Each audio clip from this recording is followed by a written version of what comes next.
y que como hijos e hijas de Dios, Dios a los hijos que se brincan las trancas, pau, pau, pau. Y vamos a ver que es imprescindible, si tú eres hijo y si tú eres hija de Dios, que Dios te va a disciplinar. Y por eso se llama esta conferencia el misterio o el sufrimiento y la disciplina de Dios. Porque si tú no estás enterado de la forma como Dios nos trata, pues entonces todos los cristianos harían lo que les da la gana.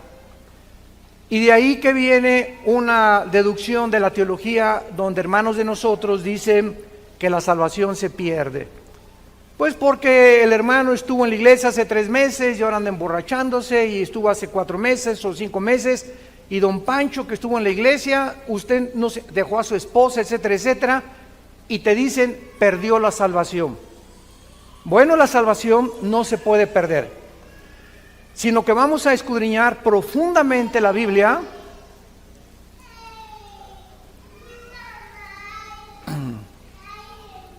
Vamos a escudriñar profundamente la Biblia para descubrir que cuando una persona se ha alejado de Dios y no regresa, simplemente es porque nunca tuvo la salvación. Porque vamos a ver las 3 etapas en las que Dios nos disciplina, y una de ellas, escúcheme muy bien, es la muerte. Y se llama el pecado de muerte, como lo vamos a ver en muchos pasajes del Nuevo Testamento.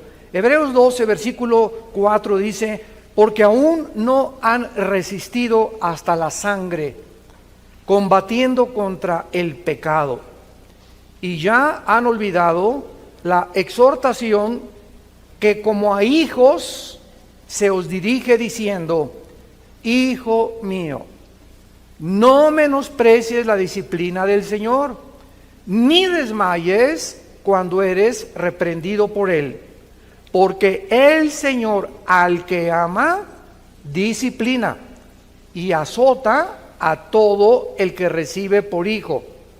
Si soportan la disciplina, Dios te va a tratar como a hijo, porque ¿qué hijo es aquel a quien el padre no disciplina? Pero si se les deja sin disciplina, de la cual todos somos participantes, entonces son bastardos y no hijos. Por otra parte, tuvimos a nuestros padres terrenales que nos disciplinaban y los venerábamos. ¿Por qué no obedeceremos mucho mejor al Padre de los Espíritus y viviremos? Muy bien, vamos a ver que la Biblia nos explica que todos nosotros vamos a enfrentar el sufrimiento. En su gran obra, el dramaturgo William Shakespeare, Hamlet, escribió de esta manera como él percibía la vida. Hace muchos años, yo tenía como 18, 19 años cuando personifiqué el papel de Hamlet. Me encantaba el teatro en aquel tiempo. Y me acuerdo que todavía la partitura que yo me aprendí decía: ¿qué es más levantado contra el espíritu? ¿Sufrir los golpes y los dardos de la insultante fortuna, o levantar las armas contra un piélago de calamidades y haciéndole frente a acabar con ellas? Morir, dormir, no más. William Shakespeare, aunque no era cristiano, percibió la vida que ¿qué vamos a hacer cuando sufrimos? Vamos a levantar las armas contra un piélago de calamidades, vamos a enfrentar el sufrimiento, vas a enfrentar tu divorcio, vas a enfrentar el abandono de tus padres, vas a enfrentar los abortos, vas a enfrentar la vida con valor, o si no, pégate un balazo. Así lo resumió Shakespeare. Morir, dormir, o sea, si no quieres vivir y no te das cuenta que no estamos en Disneylandia ni en Reino Aventura, estamos en un mundo bien feo, donde este mundo está ocupado por el enemigo y estamos rodeados de enemigos por todos lados. No hay un solo cristiano que no tenga enemigos, y si no los tienes, no eres cristiano, porque de alguna forma te van a perseguir, o en tu familia, o tus amigos, o en la política. Cualquier cosa que nosotros enfrentemos, hay un mundo que se opone a la luz y a la verdad, lo cual nos habla la condición tan patética en la que se encuentra el ser humano. Ahora muy bien, el sufrimiento no es inexplicable, porque cada cosa que nosotros experimentamos sufriendo tiene una razón de ser. Y vamos a comenzar a abordar esto para que comencemos con una ley bíblica que se llama la ley de la responsabilidad individual. La ley de la responsabilidad individual. La causa más común de los sufrimientos es cuando nosotros mismos nos lo causamos. Es el autoinducido. La mayoría de las personas se causan a sí mismas por la forma como viven muchas angustias y problemas en sus vidas por circunstancias que tú mismo has creado. Y la ley de la responsabilidad individual reconoce lo siguiente: toda decisión que tú tomes, un café que te tomes, una película que escojas ir a ver, un carro que compres, la novia, el novio que escojas, el matrimonio, todas las decisiones que tomamos tienen consecuencias, para bien o para mal. Fíjense lo que le estoy diciendo. Nosotros somos responsables de todas las decisiones que hayamos tomado. Si tú te encuentras ahorita con problemas de diabetes o triglicéridos altos o glucosa elevada, es por las pizzas que te cenas. Si tú tienes problemas de hipertensión a los 45, 50 años, simplemente, ¿verdad?, es porque no has cuidado tu salud y porque comes cosas con demasiada grasa y después vienes, hermano, póngame la mano en la panza que tengo aquí, que ya es realmente una catedral del Vaticano. Y yo siempre les he dicho, si viene un gordito a pedirme que ore por él, no oro por él. ¿Por qué? Porque Dios no es la varita mágica. Hemos creído que Dios es un mago, o el mago de Aladino, que va a satisfacer todo lo que nosotros le pidamos, porque no hemos aprendido la ley de la responsabilidad individual. ¿Quieres salud? Cuida tu comida. ¿Quieres salud? Cuida tu bebida. No te lamentes después ni le pidas a Dios sanidad cuando has abandonado tu responsabilidad de lo que comes y de lo que bebes. En Gálatas 6, del 7 al 8, se establece esta ley inexorable. Todo lo que el hombre siembre, el hombre va a recoger. Había un ranchero que le dijo una vez a su esposa: vieja, no hay nada en el campo de sandías. Y llega la señora y le dice: oye, Pancho, pues ¿qué? ¿Ya sembraste semilla de sandías? No, no he sembrado nada. Entonces, ¿por qué esperas, si no has sembrado, que tengas sandías? Y así hay mucha gente. ¿Por qué me va mal en la vida? ¿Por qué no prospero en mis negocios? Y te contesta Dios que has sembrado para que crees que yo te bendiga tus negocios. ¿Qué cosa es lo que has hecho en tu vida para esperar que yo te bendiga? ¿O qué crees que soy Aladino? Ay, Señor, ahora sí estoy enfermo, sáname. Señor, por favor, que me den un trabajo bueno, que aumente mis ingresos. Muy bien, ¿cuánto has sembrado en la obra de Dios? Y así se podría hablar espiritualmente, económicamente, políticamente. Todo lo que sembramos lo vamos a recoger. Y la ley dice lo siguiente: que la cantidad y lo que tú siembres, el mal que tú hagas, ese es exactamente proporcional al que te va a venir después. Tú le robas a alguien y alguien te va a robar a ti. Tú le debes a alguien y alguien se va a convertir muy pronto en tu deudor. Tú manoseas a tu novia, que no están casados, o la tratas de abusar. Tú no te imaginas cómo te va a ir en tu matrimonio. Ahorita los psicólogos y los ginecólogos han llegado a la conclusión que la mayor parte de los problemas que el hombre sufre de disfunción eréctil son maldiciones de hombres que trataron mal a las mujeres en su juventud o a su ex esposa. Tú tocas a una mujer y le haces daño a una mujer, no te la acabas, no te la vas a acabar, porque Dios es vengador y porque estás abusando de una propiedad que no es tuya. Las mujeres le pertenecen a Dios. Y si no entendemos esto, no podemos como hombres cristianos tener mejores matrimonios ni mejores familias. porque estamos abandonando la ley de la responsabilidad individual. Muy bien, aún antes que Dios creara al ser humano, decretó el libre albedrío, por lo que nuestras decisiones tienen que tener repercusiones para bien o para mal. Eso es absolutamente lógico. Y todos nosotros somos responsables de nuestras acciones. Y así como hay leyes científicas inexorables, como si yo voy caminando ahorita y doy un paso aquí, no importa lo que yo piense, me voy y me tropiezo, porque la ley de la gravedad postula que todo objeto más pesado que el aire es atraído hacia el centro de la Tierra. Es una ley que funciona de 2 a 3 o de 6 a 7. No, ¿verdad? Es una ley inexorable las 24 horas del día.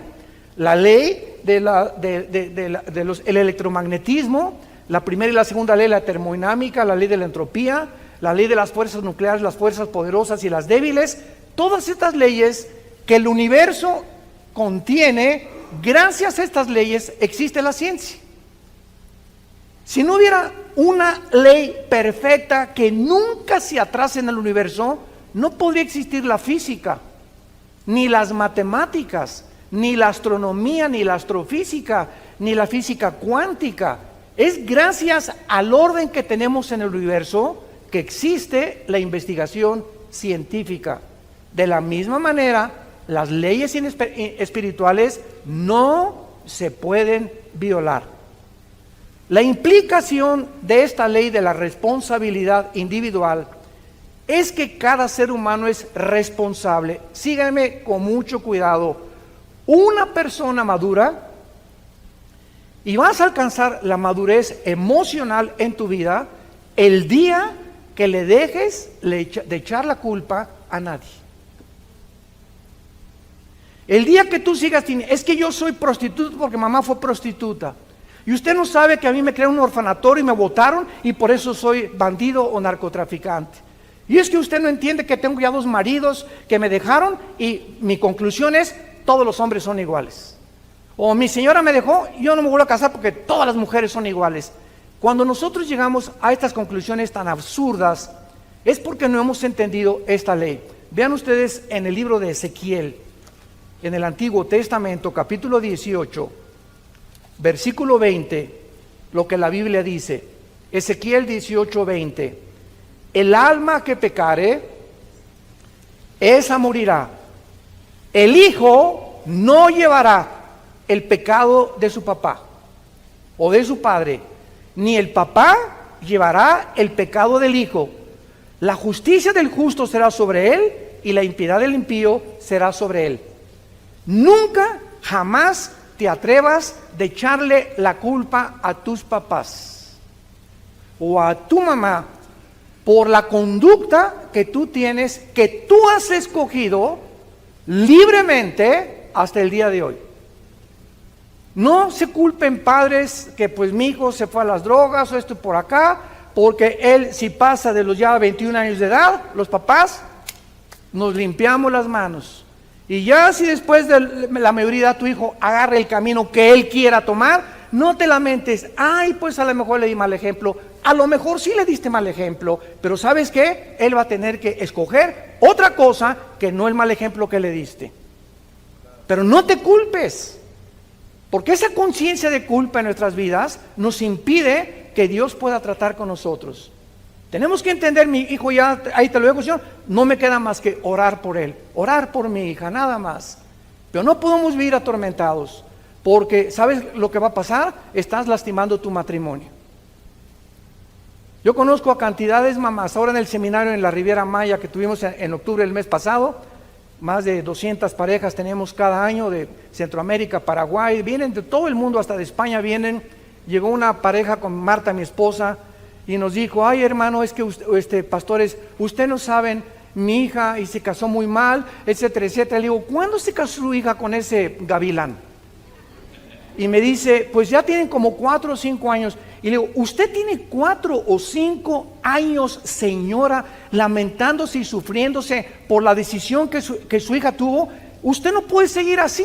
Y me dice el esposo, claro, ya ves, tenemos 4 años tú y yo de infelicidad. Todos los días llorando por ella, y tú y yo no tenemos comunicación, simplemente porque abandonó su matrimonio y se concentró en la hija que se casó con un gavilán. ¿Sabes una cosa? Déjala que el gavilán pollero se la lleve. Señora, le dijimos mi esposa y yo, usted no es diosa. Usted no va a cambiar a su hija ni a su esposo. No nos queda más que orar por ellos. No nos queda más que orar por ellos. No puede ir con un martillo y darle un martillazo en la cabeza al gavilán. Tenemos que aconsejarlos, pero no pueden personas ajenas robarnos nuestra felicidad, porque ellos son responsables de todas las decisiones que ellos tomaron. Cuando nosotros entendamos este concepto, vamos a sentir más felices al lado de Dios.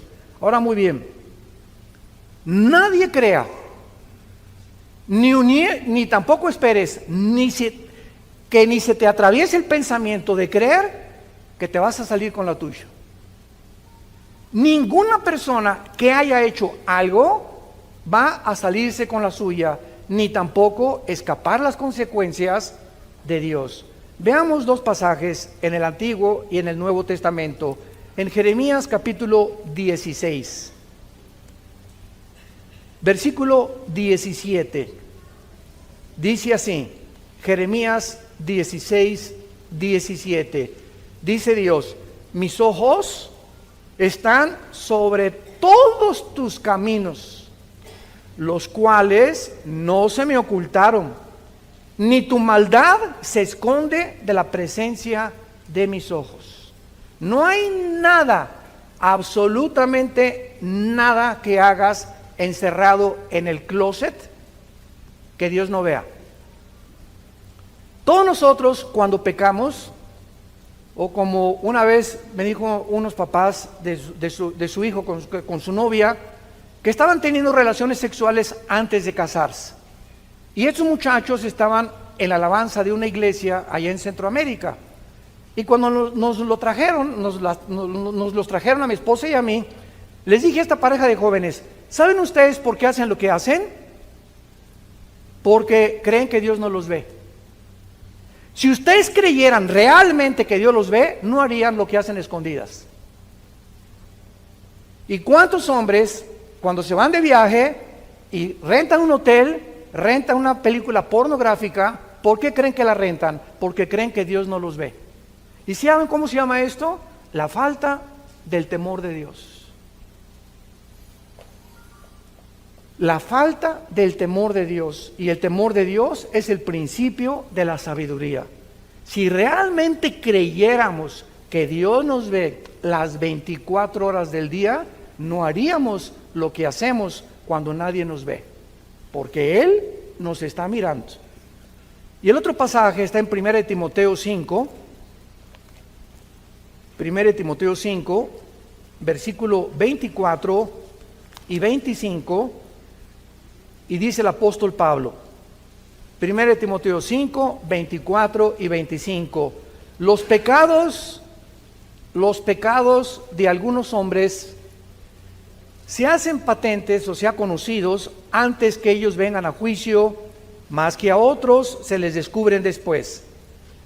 Asimismo, se hacen manifiestas las buenas obras, y las que son de otra manera no pueden permanecer ocultas. No hay nada que tú hagas,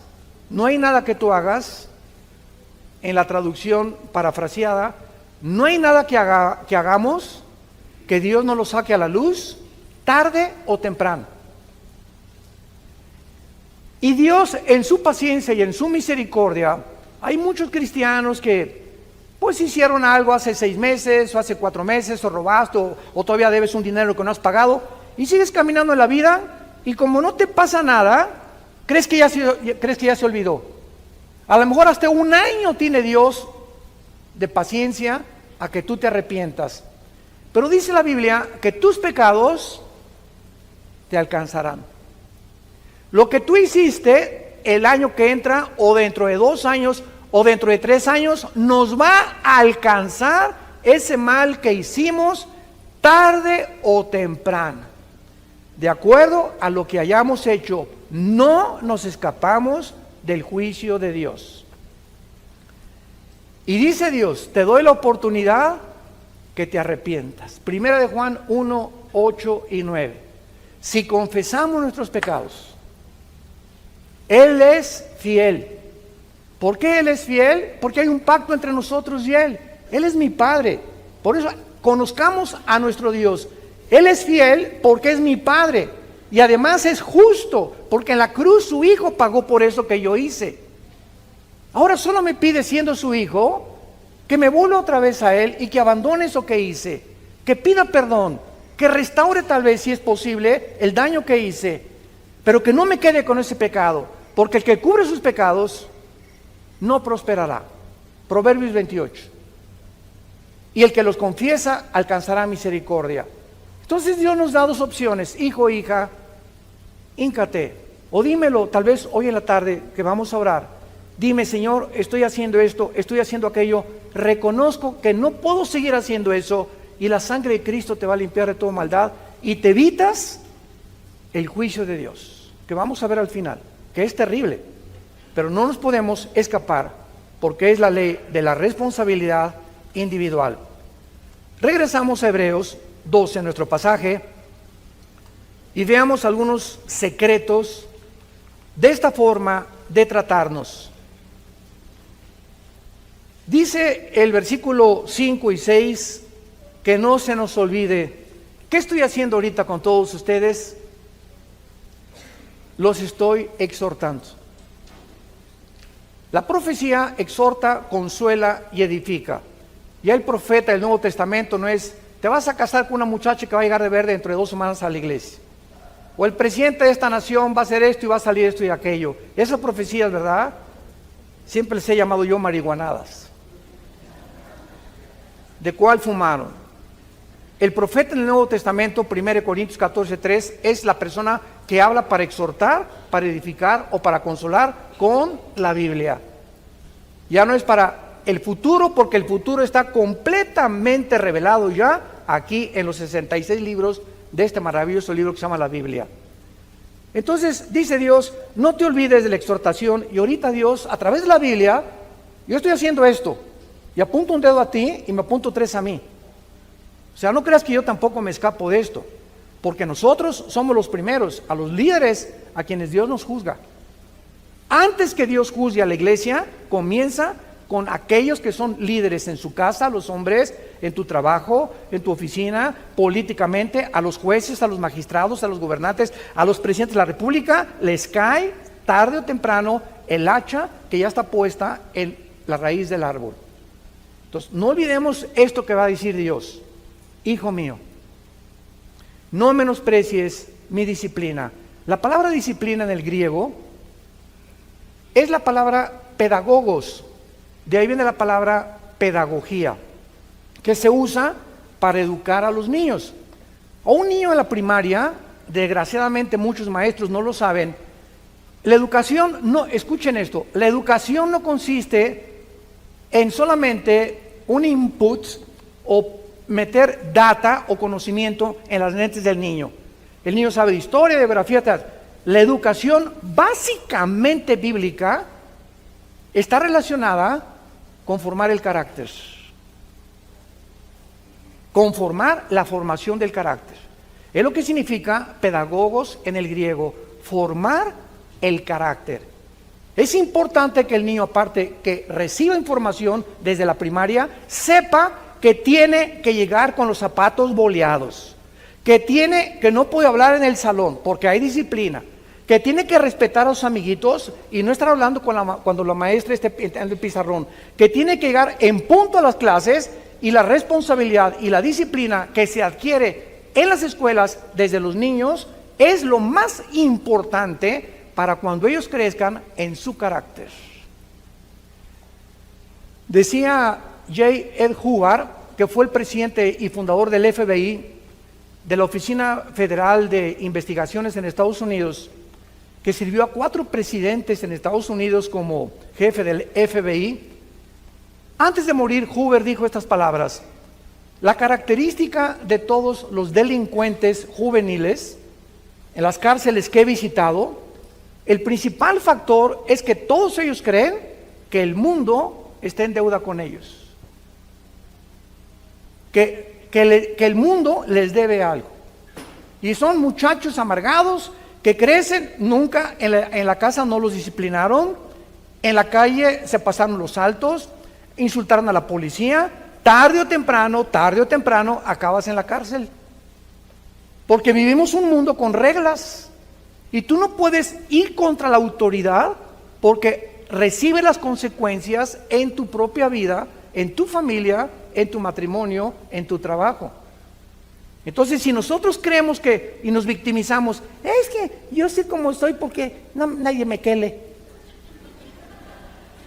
Cuando mataron al presidente Kennedy, 1962-63, en la ciudad de Dallas, Texas, Lee Harvey Oswald, un muchacho que fue entrenado en Rusia y que supuestamente parece que él fue el asesino, parece que fueron 2 balazos los que le dieron, etcétera, etcétera. Cuando comenzaron a investigar la vida de este muchacho, Lee Harvey Oswald, descubrieron que había sido criado en un orfanatorio y que su mamá lo había abandonado, lo metieron a otro orfanatorio y también lo volvieron a abandonar. Y entonces, si no lo hubieran matado, los jueces en Estados Unidos y en la América Latina, escuchen esto, están victimizando a los ladrones y a los asesinos.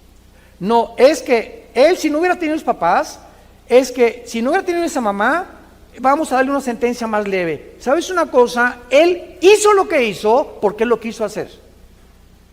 Y cuando le echamos la culpa, que somos víctimas de las circunstancias, ¿sabes de dónde viene eso? De Freud.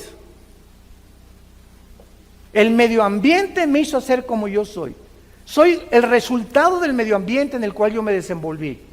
En Estados Unidos hay un grande predicador que le decían el segundo que iba a ocupar a Dr. Billy Graham cuando muriera, que se llama, porque él vive, James Robinson. Él pertenecía a los Bautistas del Sur, allá en Texas, y este muchacho nació a los 6 meses, su mamá lo echó un bote de basura. Lo recogió una prostituta del bote de basura cuando él tenía, antes del año de nacido. La prostituta lo estuvo criando y amamantando como 1 año y lo volvió a echar a otro basurero cuando tenía 3 años de edad. Lo recogió otra tercera prostituta y esta tercera prostituta lo crió como 3 años y lo internó en un orfanatorio porque declaró que no lo podía seguir manteniendo. James Robinson se creó con todos estos antecedentes en un orfanatorio y a los 16 años un pastor fue a predicar al orfanatorio y él se convirtió. Y se convirtió en el predicador más grande que Estados Unidos ha tenido después del Dr. Billy Graham. Ahora él se dedica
cuidar niños con su esposa que necesitan ayuda de comida en el África. Pero ahí está el resultado, que es una mentira, que tú eres lo que eres por el medio ambiente en donde tú te desarrollaste. Que tu papá le decían el Chapo de Querétaro, a tu mamá le decían la prostituta de aquí de San Miguel Allende, y a ti te hicieron lo que quisieron. Nada justifica delante de Dios lo que tú has decidido ser. Y eres lo que eres porque decidiste ser igual a tu mamá o igual a tu papá y no quisiste salirte de ese medio ambiente, porque Dios nos ofrece y nos dice que su gracia es más grande que nuestro pasado. Si lo quieres apuntar, la gracia de Dios es más grande que nuestro pasado. Ahora, muy bien, dice la Biblia que no desmayemos cuando Dios está formando nuestro carácter. Y esta palabra dice, porque Dios al que ama disciplina. Y vean ustedes la palabra que se usa a continuación en el versículo 6, y azota, en el griego es mastigo, azota al que sirve por hijo. Esta palabra azotar es ya algo físico. Dios primero nos habla esta mañana. Te estoy hablando, hijo, hija mía. Deja de hacer lo que estás haciendo. Te estoy viendo. Y te estoy recordando que no te vas a salir con la tuya. Tarde o temprano te voy a llamar a cuentas. Hazme caso, por favor. Ven a la cruz. Ahí está la sangre tan fresca como hace 2000 años para que te arrepientas. Pero si tú insistes en eso, ya no te voy a hablar porque vas a endurecer tu corazón. Y cuando tú sales por esa puerta esta mañana y tú no cambias tu actitud, ¿qué le pasa a el alma? ¿Sabes? Hace mucho tiempo yo tenía un martillo y estaba clave en el garaje de la casa de ustedes, y me salió una especie de callo aquí en la mano, y esta callosidad descubrí, me dijo un amigo, agarra una aguja y atraviesa. Le dije, no, me va a doler. No, me dijo, hazle el experimento. Y agarré una aguja y la metí en el callo, cero sensibilidad, porque el callo ya no tiene determinaciones nerviosas o articulaciones nerviosas, porque es callo. Esta palabra que se usa en la Biblia es lo que le pasa al alma. Llega un momento en que vienes a la iglesia y oyes, pero como te has endurecido tanto en tu corazón, Dios ya no te puede hablar, porque tú has decidido no arrepentirte. Entonces Dios va a tener que usar algo más drástico. ¿Y sabes por qué? Porque te ama, porque nos ama y prefiere, como dijo Jesucristo en Marcos 9, es mejor que entres cojo, ciego, tuerto, manco al cielo, a que entres entero al infierno. Es tan terrible el infierno que Cristo mencionó, que solamente el pensar que en su cruz nos libró de ese castigo es...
para que nosotros lo tomemos verdaderamente en serio.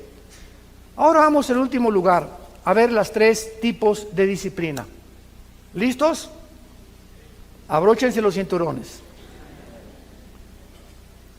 3 tipos de disciplina, los menciono y los desarrollo uno por uno. Número 1, disciplina de advertencia. Dios comienza siempre a advertirte. Vas en la calle y se prende una luz amarilla. ¿Qué te está diciendo el gobierno?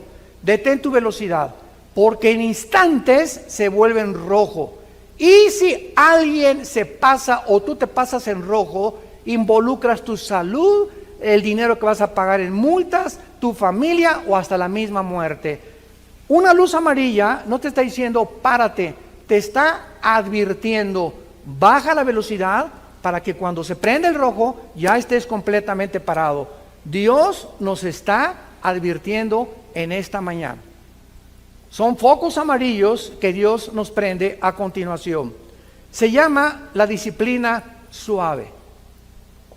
Mijito, no hagas eso, por favor. Mi nene, participe bien, mi nene, porque si no va a verlo. El pau, papá, le hace pau. Pero si Pepito, ¿verdad?, sigue insistiendo, viene después el pau. No procedemos inmediatamente. ¿Se acuerdan de Apocalipsis 3:20? La iglesia de la Odisea. Muchos me han preguntado si esta iglesia era cristiana. La respuesta no era cristiana. Increíble que de las 7 iglesias del Apocalipsis, 5 sean llamadas a que se arrepientan. ¿Y saben cómo se personifica a Cristo o cómo se retrata a Cristo? He aquí estoy a la puerta y llamo. Es la disciplina de la advertencia. Dios ahorita te está diciendo, te está tocando la puerta de tu corazón. Regresa, arrepiéntete, vuélvete a mí, te estoy esperando. Es la disciplina de advertencia. Número 2. Si no oyes, viene la disciplina intensiva. Número 2.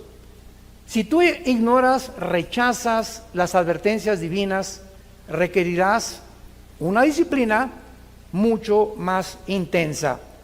Por tu terquedad, por tu endurecimiento de tu corazón, vas a perder la sensibilidad a la voz del Espíritu Santo, por lo que las advertencias ya no te pueden servir.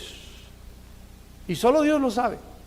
¿Cuántos de ustedes se encuentran en el segundo paso? En esta advertencia en la que no has hecho caso de la primera. Ahora Dios va a usar algo más intenso que te va a doler. Lo único que te puedo decir es que nos va a doler si no nos volvemos a Él. Sin embargo, como Dios tiene un plan maravilloso para nuestra vida, en su misericordia y en su gracia nos mantiene vivos. Porque nos podría llevar a casa, ¿verdad? Pero nos ama tanto Dios y es tan paciente la gracia de Dios y el carácter de Dios, que por eso estás aquí esta mañana. ¿No te has preguntado por qué amaneciste aquí? En lugar de que ahorita te hubiera agarrado un accidente y afuera un ataque al corazón, una embolia cerebral, estás aquí vivito y coleando, sentado escuchando tal vez segundo paso de la disciplina de Dios, porque Dios todavía no ha tratado contigo allá afuera. A lo mejor ustedes se encuentran en este segundo paso de la disciplina intensa, y es claro, ¿verdad?, que donde hay vida, hay esperanza. Estás vivo, amaneciste vivo, hay esperanza. ¿Por qué? Te puedes arrepentir todavía. Y cuando no hacemos caso de la advertencia, ni tampoco de la disciplina intensa, viene en último lugar la disciplina de muerte. La disciplina de muerte que la vemos en más de 3 casos en el Nuevo Testamento. Veamos el primero en el libro de los Hechos, capítulo 5, con tus padrinos Ananías y Zafira. En el libro de los Hechos, capítulo 5, vemos un caso atónito, un caso sorprendente, que tal vez al principio choca con nuestra mente, contra la mente de Dios, y nos preguntamos cómo puede llegarle a suceder esto a un ser humano. Solo recuerda algo: Dios te trajo al mundo y a mí también. Él es el creador de la vida, ¿correcto? Ok, Él como creador, en el momento que le dé la gana, de la forma que Él diseñe o como Él quiera, nos lleva a casa también.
ya sea quemado, atropellado, en la panza de un tiburón, un ladrillo en la cabeza, un terremoto, un choque, un cáncer, nos vamos al otro lado, nos tenemos que ir, otros tranquilos en el hospital, alabaré, alabaré, y pum, se pintan.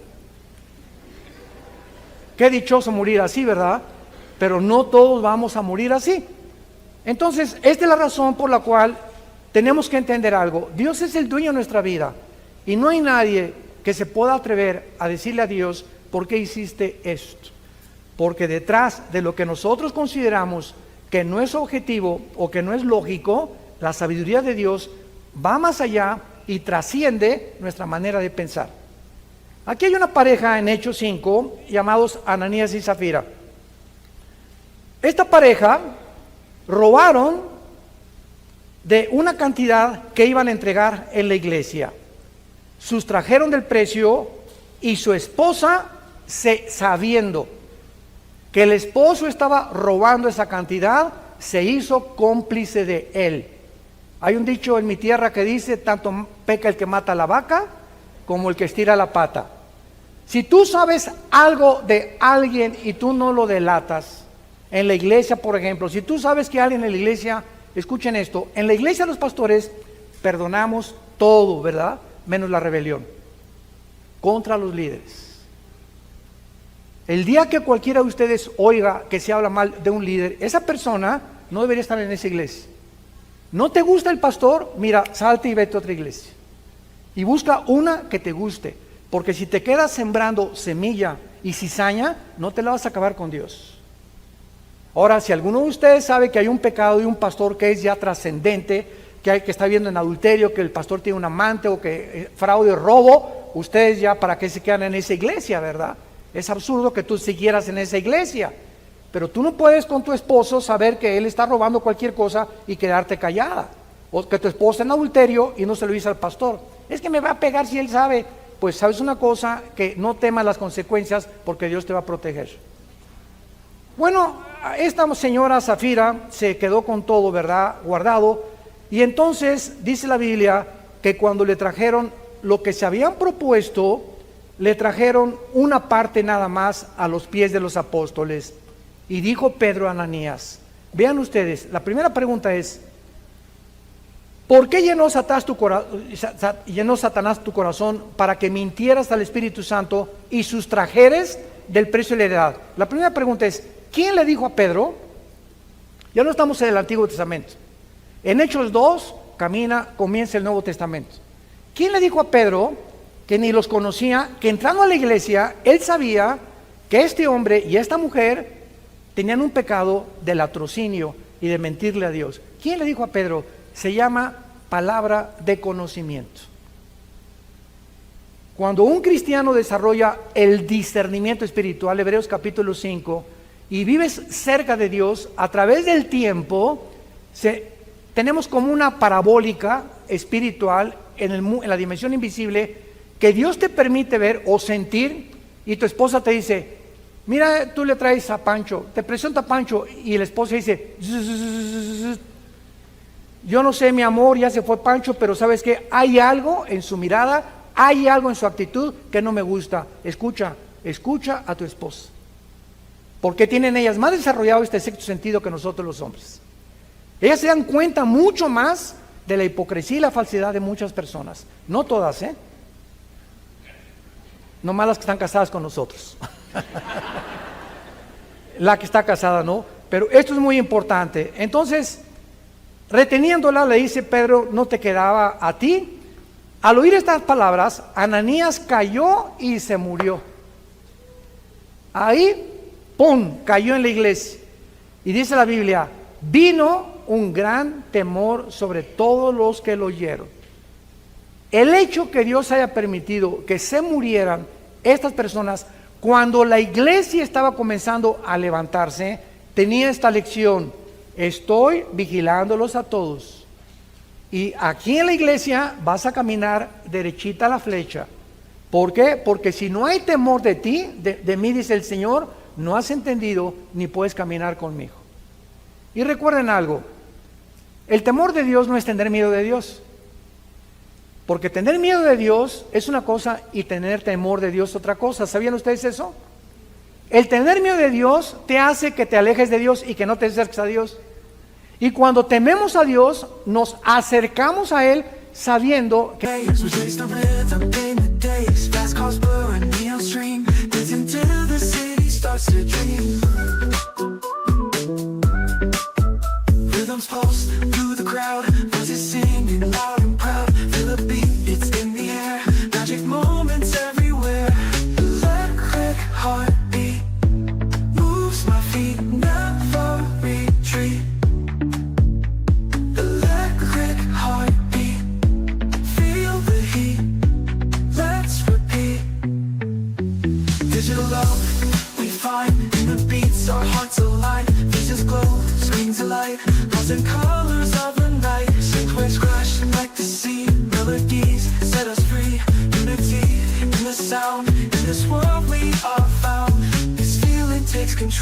sparks ignite within my soul. While you're tight, can't deny. Electric hearts reaching for the sky. Que en Él hay perdón, que en Él hay misericordia, que es mi papito y que me puede levantar, y que si me caí del caballo me va a sanar las heridas, porque Dios hace la herida y Dios sana también.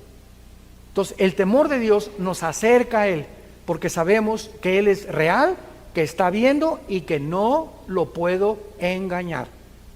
El segundo caso está en 1 Corintios 5. El segundo caso de un cristiano o de cristianos que cometieron la disciplina de muerte. En este caso de 1 Corintios 5, de cierto se oye, dice Pablo, que entre ustedes hay un problema sexual. Se tradujo con la palabra porneia, de ahí viene la palabra pornografía. Cuando vean ustedes fornicaciones, cualquier pecado fuera del matrimonio o cualquier relación sexual fuera del matrimonio es fornicar. Oigo, dice Pablo, que en la iglesia hay un pecado sexual. Y este pecado sexual ni siquiera se nombra entre los gentiles, tanto que alguno tiene la mujer de su padre. O sea, este muchacho se estaba metiendo con su madrastra. Increíble. Y los líderes lo sabían, los pastores lo sabían. Entonces, ¿cómo podía Pablo permitir esto? Y dice el versículo 2, ustedes están envanecidos, no debieran haber quitado de en medio de ustedes al que cometió tal acción. O sea, en este momento requiere que la persona que está así y no se disciplina salga de la iglesia. Ay, falta de misericordia. No es una misericordia santa. Porque mucha gente cree que la misericordia es, ay, me pegó mi esposo, me quiero aguantar porque me dijeron las hermanas que me aguantara de todo. Esa no es una misericordia santo, esa es mansedumbre. Ninguna mujer puede permitir que su esposo la toque. Es que la hermana me dijo, habrá sido la Madre Teresa. Pero no, eso no dice la Biblia. Tenemos que entender la disciplina de Dios. Total que ya Pablo les manda el juicio, versículo 5, el tal se ha entregado a Satanás. Qué feo, ¿verdad? Este muchacho que se ha entregado al padre y al príncipe de este mundo, al que tiene el derecho de la muerte, para destrucción de la carne, o sea, para que muera físicamente, a fin de que el espíritu sea salvo en el día del Señor. Este muchacho era cristiano. Y a pesar que vivía en ese pecado, no había más que llevárselo al cielo antes de tiempo. Pero él no podía perder la salvación porque era hijo de Dios. Dios prefirió llevárselo a que siguiera teniendo problemas sexuales en la iglesia. El segundo caso está aquí en Corintios capítulo 11. 1 Corintios capítulo 11 es el tercer caso.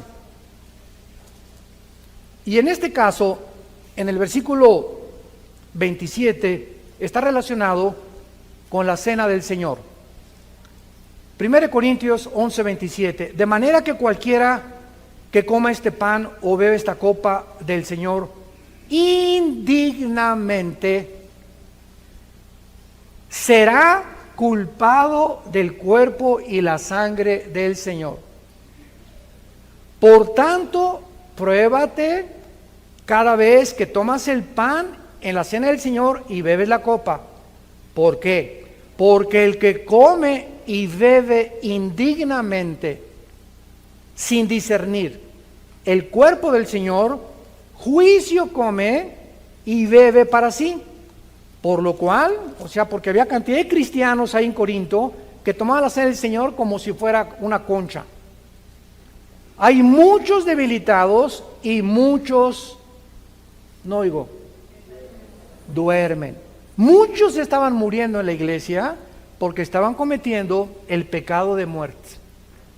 Beber cuando tú tienes la cena del Señor y no arrepentirte, te lo suplico, te lo ruego, hermano, hermana, no tomes la cena del Señor. No la tomes. No te atrevas a hacerlo. No te atrevas a hacerlo. Ahora, si no te atreves a hacerlo, es porque tu pecado está escondido y no te quieres arrepentir. O sea, ¿cuál es el propósito de la cena del Señor? Que nos da la oportunidad de Dios.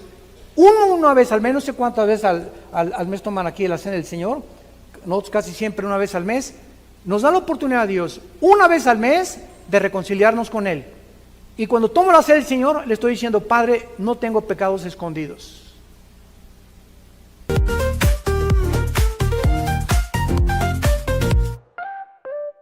Woke up in the sunshine light, colors so bright, feeling right. Hop in my shoes, run into the day, sparkles in the air, come play. Laughing and dancing around we go, hearts are like fireflies aglow. Singing our song under the blue sky, holding hands high, you and I. This is my happy dream, like a sweet melody. We're flying so free.